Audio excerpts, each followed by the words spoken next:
President of the Republic of the Philippines, His Excellency Ferdinand R. Marcos Jr.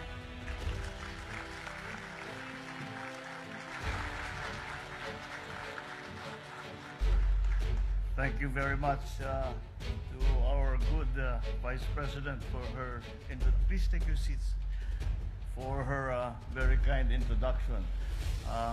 If you parang nabalik ako dun sa kampanya nang doon kaming dalawa ni Inday Sara nagbubungis-ngisan ulit. And the reason I made her laugh is that I told her dito sa mga gulong nangyayari, I have just officially designated myself as your self-appointed official BFF.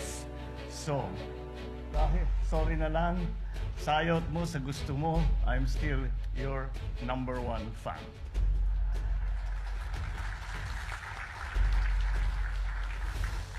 Our good Speaker Martin Romualdez, and of course our Tourism Secretary, Secretary Sina Frasco, the Transportation Secretary Jimmy Bautista, the Cebu 5th District Representative, of course Duke Frasco, the Cebu City Governor, our good friend Governor Gwen Garcia, the Liloan Municipal Mayor Aljo Frasco, the Top-Line Group of Companies President and CEO Eugene Eric Lim, fellow workers in government, distinguished guests, ladies and gentlemen, good afternoon.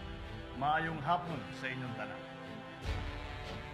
Today I stand together with the people of Liloan for two very significant and important reasons. We witness today the grand launching of Pier 88, which shall offer a faster transport alternative for passengers and for cargo, and holds promise to become a local economic hub. It shall immensely serve the interests of the people of Liloan and beyond. It's made more special since it coincides with the 178th anniversary of Liloan, with the Rosquillos Festival, which is named after the native delicacy which Liloan has been known for decades.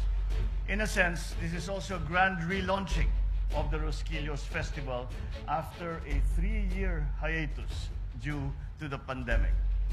With the public health emergency having been declared no longer an emergency, no longer one of international concern, we can now resume the traditional festivities, and we can now resume the work that we had begun for all the development around our country, now in Cebu, in Liloan. It's encouraging to see that the massive undertaking such as this, where the local government takes the lead and collaborates with the private sector and other LGUs in the pursuit of objectives consonant with the national development agenda. If we note its cohesive features, it can be seen that several public services and developmental goals are delivered and achieved all at the same time. Public infrastructure, transport, development, road traffic decongestion. But there is the governor hit the nail upon the head when she said that these are just parts of a bigger system that we will synchronize and put together. At the face of it, for example, we have now this Pier 88, we now have a ferry service, we talk about Camotes Island.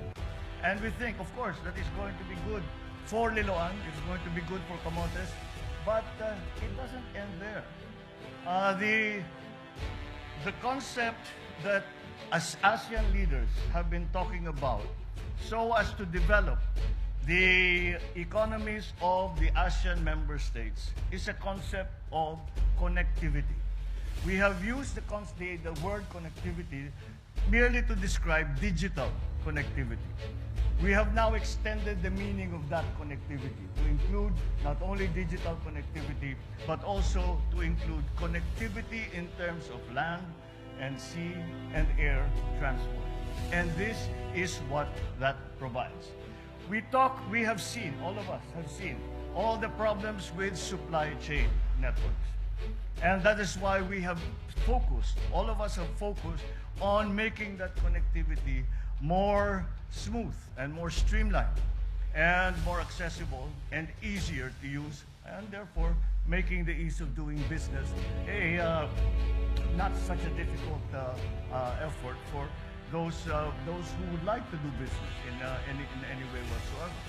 And so this is, for example, here in this in this example that we have here before us, we talk about the tourism industry, which will be improved by that. But this is not just the tourism for Liloan, for Cebu, for Camotes Island.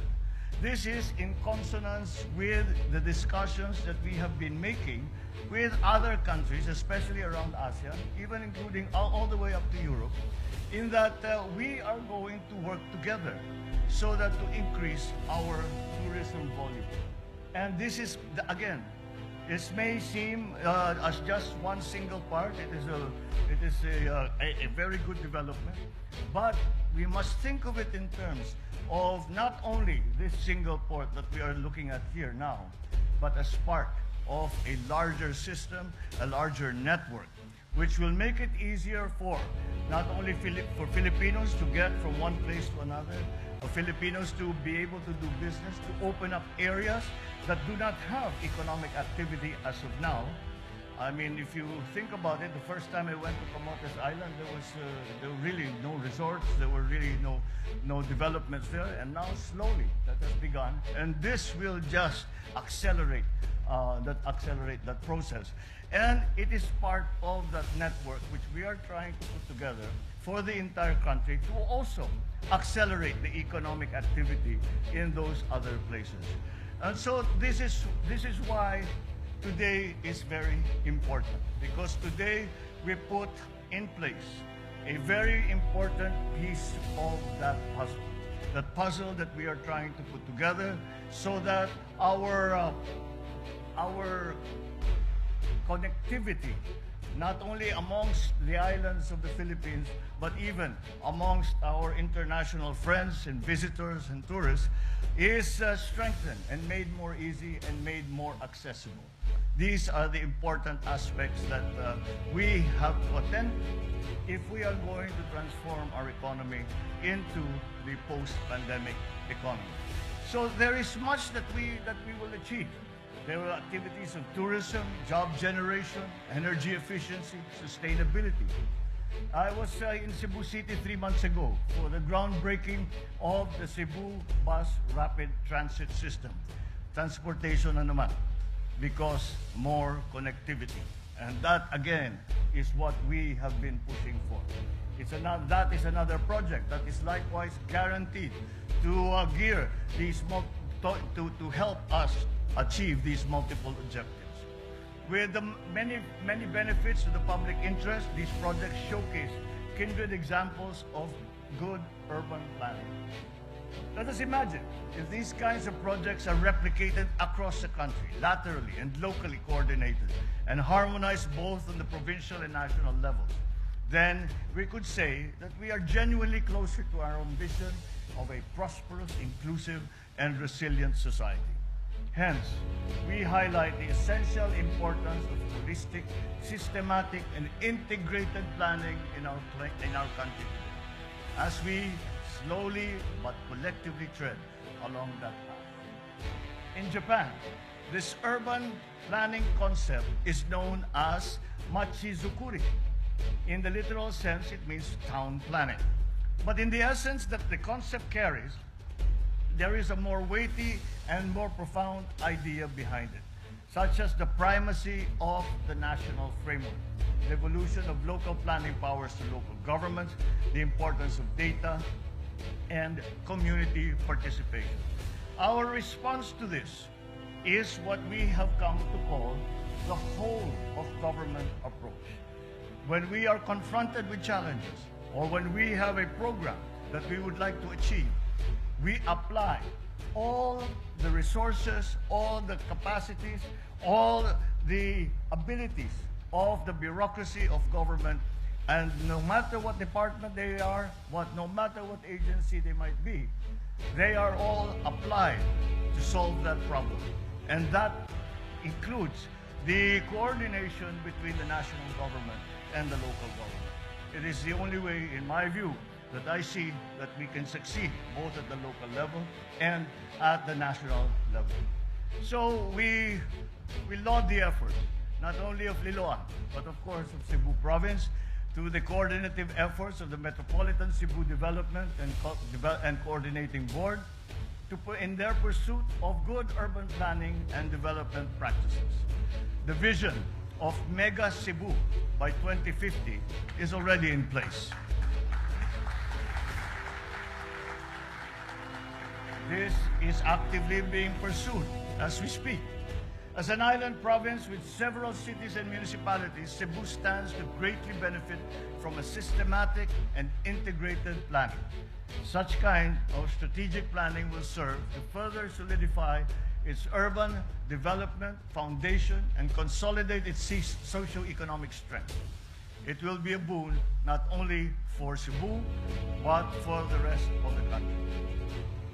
And again, we have to remark that like in many other forward-looking programs, Cebu once again leads the way. Cebu once again shows the way for the rest of the Philippines. We will be watching the success of all of these coordinated efforts that we are doing with Cebu. And again, we will use those examples around the country. But now allow me to reiterate the urgency of enacting a land use policy for our country, which is a priority legislative agenda of this administration. I have had the opportunity to work on this matter when I chaired the Senate Urban Planning, Housing and Resettlement Committee some years ago. It never materialized for reasons beyond our control. The pandemic is also included in that circumstance. This time, we will see to it that this measure shall be given urgent attention that it deserves, cognizant of its fundamental importance to our holistic national development. Through a physical framework plan, all mandates and policies on land use shall be integrated, from watersheds to farmlands, from cultural heritage sites to ancestral domains, from protected disaster-prone areas. Local governments must ensure that their respective physical and land use plans shall conform to and shall be consistent with the national plan, hence the whole of government approach. Moreover, national and local governments will tap the budding profession of environmental planners for its technical expertise in the crafting of accurate and well-aligned physical and land use plans. I thank the House of Representatives for its timely and significant action in having approved their version of the bill on third reading just a few days ago. It is terribly important. I have been following this from the time that I was governor to the time that I was congressman until the time I was senator, and I continue to do so now as president. And so I exhort the local government of Liloan, the whole of Cebu, to continue generating these kind of high-impact projects and give us once again examples of best practices. May your examples be a source of inspiration and ideas for others to emulate, to follow, and to succeed with.